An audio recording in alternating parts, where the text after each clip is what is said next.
Hello साथियों, स्वागत है आपका अपने निस्वार्थ शिक्षा एकेडमी पर। साथियों, आशा है कि आप लोग स्वस्थ होंगे, मस्त होंगे और अपने बिहार प्रधान शिक्षक भर्ती 2024 बीपीएससी टीआरई 3.0 और 4.0 की तैयारी में लगे होंगे।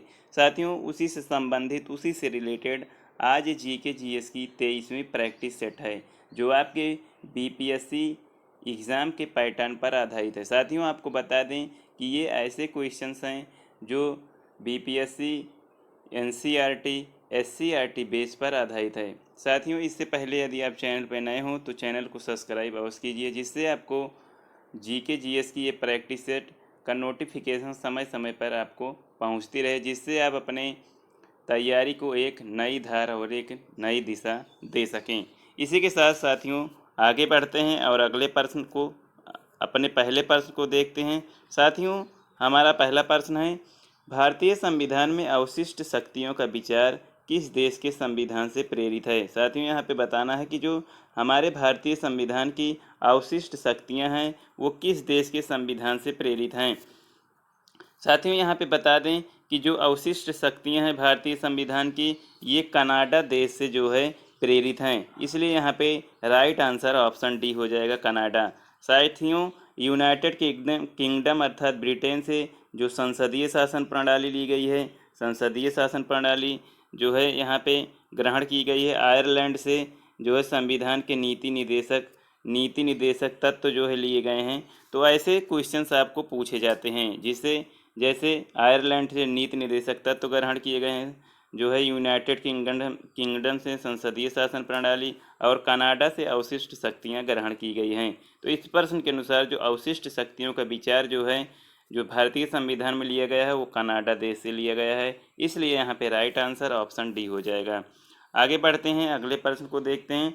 साथियों, हमारा अगला प्रश्न है कि गांधी द्वारा सत्याग्रह सभा की स्थापना कब की गई थी। यहाँ पे बताना है कि राष्ट्रपिता महात्मा गांधी जी द्वारा जो सत्याग्रह सभा की स्थापना की गई थी, ये जो है कब की गई थी। साथियों, यहाँ पे बता दें कि इसकी स्थापना 1919 में की गई थी। इसलिए राइट आंसर ऑप्शन बी हो जाएगा। साथियों, सत्याग्रह महासभा की बात करें तो ये जो है राउलेक्ट एक्ट के विरुद्ध, राउलेक्ट राउलेक्ट एक्ट के राउलेक्ट एक्ट के विरुद्ध जो है, ये विरुद्ध जो है देशव्यापी विरोध करने के लिए महात्मा गांधी ने जो है सत्याग्रह महासभा की स्थापना की थी, और इसकी स्थापना 1919 में की थी। इसलिए यहाँ पे राइट आंसर ऑप्शन बी हो जाएगा। आगे बढ़ते हैं और अगले प्रश्न को देखते हैं। साथियों, हमारा अगला प्रश्न है कि मार्ले मिंटो सुधार किस वर्ष में पारित हुआ था। यहाँ पे बताना है कि जो मार्ले मिंटो सुधार है, ये किस वर्ष पारित किया गया था। तो आपको बता दें, ये जो है 1909 को पारित किया गया था। इसलिए यहाँ पे राइट आंसर ऑप्शन सी हो जाएगा, 1919। साथियों, ये जो मार्ले मिंटो सुधार है, इसे भारत शासन भारत शासन अधिनियम 1909 के नाम से भी जानते हैं। आपसे पूछा जा सकता है कि जैसे आपको प्रश्न दे दिया जाएगा, आपसे पूछा जाएगा कि भारत शासन अधिनियम 1909 को किस नाम से जाना जाता है, तो यहाँ पे आपको बताना है कि भारत शासन अधिनियम 1909 को मार्ले मिंटो सुधार के नाम से भी जाना जाता है। और यहाँ मार्ले मिंटो सुधार जो है ये 1909 में आया था। इसलिए यहाँ पे राइट आंसर ऑप्शन सी हो जाएगा, 1909।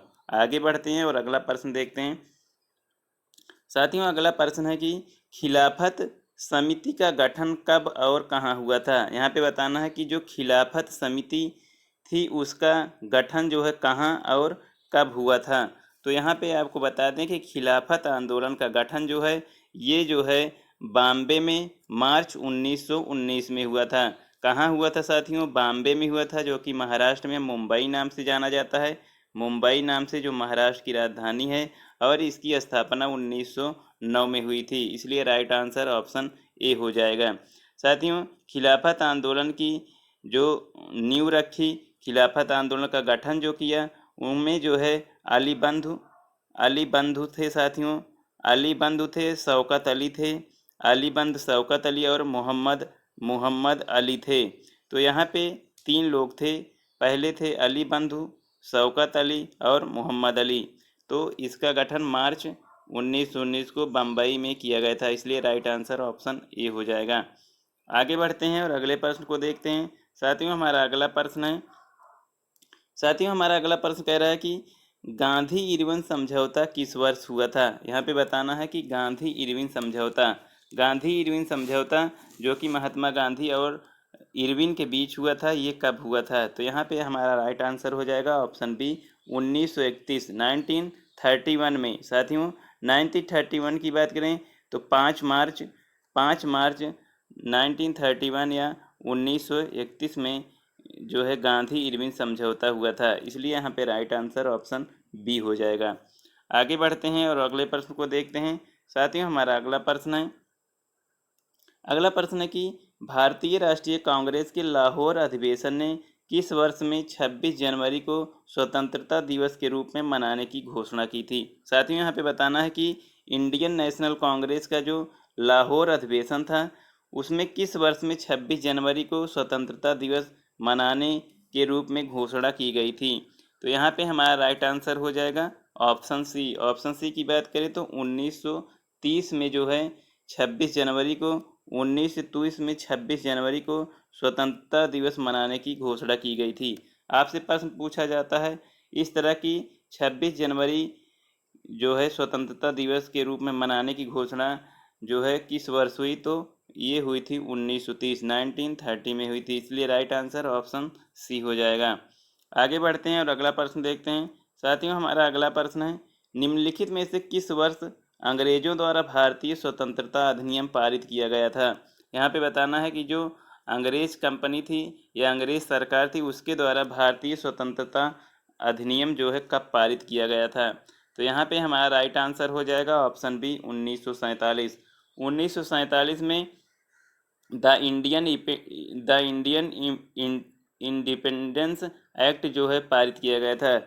ये जो है 4 जुलाई 1947 को पारित किया गया था, जिसके तहत 15 अगस्त 15 अगस्त 1947 को देश को स्वतंत्रता प्राप्ति हुई। तो यहाँ पे जो भारतीय स्वतंत्रता अधिनियम पारित किया ब्रिटिश सरकार द्वारा है 1947 में, इसलिए राइट आंसर ऑप्शन बी हो जाएगा। आगे बढ़ते हैं और अगला प्रश्न देखते हैं। साथियों हमारा अगला प्रश्न है किंग जॉर्ज पंचम और क्वीन मैरी के स्वागत के लिए 1924 में किस स्मारक का निर्माण किया गया था। साथियों यहाँ पे बताना है कि किंग जॉर्ज पंचम और क्वीन मैरी जब भारत में जो है इनका आगमन हुआ था, तो इनके स्वागत के लिए 1924 में किस स्मारक का निर्माण किया गया था। तो यहाँ पे आपको बता दें, यहाँ पे गेटवे ऑफ इंडिया का निर्माण किया गया था। साथियों इसकी नींव जो है 31 मार्च 1911 को रखी गई थी और इसका निर्माण कार्य जो है 1924 में पूरा हुआ। इसलिए यहाँ पे जो स्वागत के लिए स्मारक का निर्माण किया गया वो गेटवे ऑफ इंडिया का निर्माण किया गया, इसलिए राइट आंसर ऑप्शन बी हो जाएगा। आगे बढ़ते हैं और अगला प्रश्न देखते हैं। साथियों हमारा अगला प्रश्न है कि निम्नलिखित में से किस शहर में झांसी की रानी का समाधि स्थल स्थित है। यहाँ पे बताना है कि जो झांसी की रानी थी, जिन्होंने स्वतंत्रता संग्राम में एक सक्रिय रूप से भागीदारी की और अपना बलिदान दिया देश को आज़ादी दिलाने में, उनका जो है समाधि स्थल कहाँ पे स्थित है। तो यहाँ पे उनका समाधि स्थल ग्वालियर में स्थित है, इसलिए यहाँ पे राइट आंसर ऑप्शन सी हो जाएगा। साथियों आपको बता दें कि झांसी की रानी, जिन्हें हम वीर लक्ष्मीबाई के नाम से जाने जाते हैं, ये 17 जून 1858 को इनको वीर गति की प्राप्त हुई थी, जिन्होंने हमारे भारतीय स्वतंत्रता आंदोलन में एक सक्रिय स्वतंत्रता सेनानी के रूप में इन्होंने अपना बलिदान दिया और इनका समाधि स्थल ग्वालियर मध्य प्रदेश में है, इसलिए राइट आंसर ऑप्शन सी हो जाएगा। आगे बढ़ते हैं और अगला प्रश्न देखते हैं। साथियों यहाँ पे हमारा अगला प्रश्न है कि भारत का प्रथम हिंदी समाचार पत्र कौन सा है। साथियों यहाँ पे बताना है कि भारतीय जो है भारत के प्रथम हिंदी समाचार पत्र कौन था। तो यहाँ पे हमारा राइट आंसर ऑप्शन डी हो जाएगा, उद्दंड मार्तंड। उद्दंड मार्तंड जो है, जो हिंदी समाचार पत्र का जो है प्रथम समाचार पत्र है। इसका प्रकाशन साथियों, इसका प्रकाशन 3 मई इसका प्रकाशन 3 मई 1826 को जो है कलकत्ता में जो है इसका प्रकाशन शुरू हुआ था। तो यहाँ पे जो प्रथम हिंदी समाचार पत्र था वो उद्दंड मार्तंड था, जिसका प्रकाशन कलकत्ता से 30 जून 1826 को हुआ। इसलिए राइट आंसर ऑप्शन डी हो जाएगा। आगे बढ़ते हैं और अगला प्रश्न देखते हैं। साथियों, हमारा अगला प्रश्न है कि आर्य समाज के संस्थापक कौन थे। यहाँ पे बताना है कि आर्य समाज के संस्थापक कौन थे। आर्य समाज के संस्थापक की बात करें तो आर्य समाज के संस्थापक स्वामी दयानंद सरस्वती जी थे। इसलिए यहाँ पे राइट आंसर ऑप्शन बी हो जाएगा। साथियों, स्वामी दयानंद सरस्वती जी की बात करें तो इनका मूल नाम जो है मूल शंकर था। इनका मूल नाम मूल शंकर था। इन्होंने जो है मुंबई में, साथियों आपसे प्रश्न पूछा जा सकता है कि आर्य समाज के संस्थापक ने जो है आर्य समाज का जो है स्थापना किस शहर में किया गया। तो आर्य समाज की स्थापना इन्होंने बम्बई प्रांत में की, जिसको हम वर्तमान में मुंबई के नाम से जानते हैं। तो इन्होंने इसकी स्थापना जो है 1877 में मुंबई प्रांत में की। तो इसलिए यहाँ पे राइट आंसर हो जाएगा आर्य समाज के संस्थापक ऑप्शन बी दयानंद सरस्वती जी थे, जिन्होंने इसकी स्थापना बम्बई में 1877 में की। अगले प्रश्न की ओर बढ़ते हैं। अगला प्रश्न है साथियों, अगला प्रश्न है कि चंद्रमा खालिस्तान पिंड का एक उदाहरण है। यहाँ पे बताना कि चंद्रमा किस पिंड का उदाहरण है। तो यहाँ पे बता दें कि चंद्रमा जो है ये अदीप्त मान का उदाहरण है। इसलिए यहाँ पे राइट आंसर ऑप्शन ए हो जाएगा कि चंद्रमा जो है अदीप्त मान पिंड का उदाहरण है। इसलिए राइट आंसर ऑप्शन ए हो जाएगा। साथियों, चंद्रमा की बात करें तो इसका कोई स्वयं का प्रकाश या ऊर्जा नहीं होती है। स्वयं का प्रकाश इसमें नहीं पाया जाता है, इसलिए ये अदीप्तमान पिंड है। चंद्रमा सूर्य के परावर्तित प्रकाश के कारण साथियों चमकता है। अदीप्तमान अर्थात इसका कोई प्रकाश या ऊर्जा नहीं होती है। इसलिए राइट आंसर ऑप्शन ए हो जाएगा। आगे बढ़ते हैं और अगले प्रश्न को देखते हैं। साथियों, हमारा अगला प्रश्न है कि एक ग्रह की अपने कक्ष में सूर्य से अधिकतम दूरी को क्या कहा जाता है। साथियों, एक ग्रह जो अपने कक्ष में सूर्य से अधिकतम दूरी पे होता है उसे क्या कहा जाता है। तो उसे जो है साथियों अपसौर के नाम से जाना जाता है। एक ग्रह की अपने कक्षा से सूर्य से अधिकतम दूरी जब होता है तो उसको अपसौर के नाम से जाना जाता है। इसलिए यहाँ पे राइट आंसर हो जाएगा ऑप्शन बी अपसौर। आगे बढ़ते हैं और अगला प्रश्न देखते हैं। साथियों, हमारा अगला प्रश्न है कि पृथ्वी के बारे में निम्नलिखित में से कौन सी बात गलत है। साथियों, यहाँ पे बताना है कि जो पृथ्वी है उसके बारे में निम्न विकल्प में से कौन सा विकल्प जो है गलत है। तो यहाँ पे जो विकल्प गलत है इसमें कह रहा है कि यह सबसे घना ग्रह है। राइट, ये पृथ्वी के बारे में बिल्कुल सही है। फिर कह रहा है पांचवा सबसे बड़ा ग्रह है, ये भी पृथ्वी के बारे में राइट है। फिर कह रहा है कि इसे लाल ग्रह भी कहा जाता है, बिल्कुल गलत साथियों, पृथ्वी के बारे में सही नहीं है। लाल ग्रह के नाम से हम मंगल ग्रह को जानते हैं। मंगल ग्रह को जो है मंगल ग्रह को जो है हम लाल ग्रह के नाम से जानते हैं, ना कि पृथ्वी को। इसलिए ये पृथ्वी के बारे में गलत कथन है। इसलिए राइट आंसर ऑप्शन सी हो जाएगा। आगे बढ़ते हैं और अगला प्रश्न देखते हैं।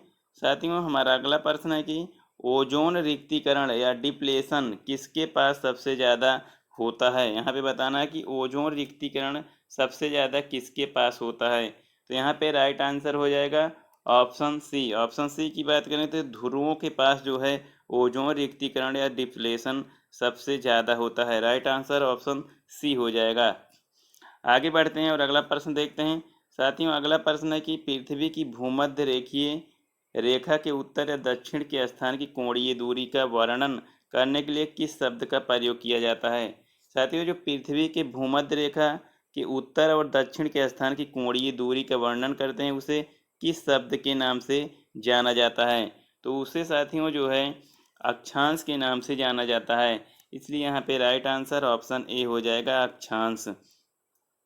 आगे बढ़ते हैं और अपना अंतिम प्रश्न देखते हैं साथियों। हमारा अंतिम प्रश्न है कि किन ग्रहों की कक्षाओं के मध्य क्षुद्र ग्रहों की बेल्ट है। साथियों यहाँ पे बताना है कि किन ग्रहों के बीच जो है, किन ग्रहों के मध्य या बीच क्षुद्र ग्रहों की बेल्ट है। तो यहाँ पे जो क्षुद्र ग्रहों की बेल्ट है वो साथियों मंगल और बृहस्पति के बीच में है, इसलिए यहाँ पे राइट आंसर ऑप्शन डी हो जाएगा। ऑप्शन डी, इसमें जो है क्षुद्र ग्रह जो है ये मंगल और बृहस्पति के बीच में जो है ये क्षुद्र ग्रह पाए जाते हैं, इसलिए राइट आंसर ऑप्शन डी हो जाएगा। तो साथियों ये रहे कुछ महत्वपूर्ण प्रश्नों की सीरीज। आशा है कि ये सीरीज आपको अच्छी लगी होगी, और इतना सारा प्यार देने के लिए आप लोग को धन्यवाद साथियों। ऐसे ही प्यार देते रहिए, जिससे मैं मोटिवेट होता हूँ और आपको एक नई नई जानकारी प्रोवाइड करवाता हूँ, और आपके बीपीएससी एग्ज़ाम की तैयारी में काफ़ी अच्छे तरीके से मैं लगा रहता हूँ। तो इसी के साथ साथियों ये क्लास आपको सीरीज अच्छी लगी हो तो इस क्लास को लाइक कीजिएगा, और साथियों जो भी आपके साथी बिहार प्रधान शिक्षक भर्ती की तैयारी कर रहे हो उनको ये वीडियो अवश्य शेयर कीजिए, और साथियों चैनल पर नए हो तो चैनल को सब्सक्राइब करना ना भूलिए, जिससे आपको समय समय पर नोटिफिकेशन मिलती रहे। सीरीज से संबंधित आपको कोई कन्फ्यूजन हो तो कमेंट बॉक्स में कमेंट जो है अवश्य लिखिए, जिससे हम आपके कन्फ्यूजन को दूर कर सकें। तो साथियों इसी के साथ अलविदा लेता हूँ। जय हिंद।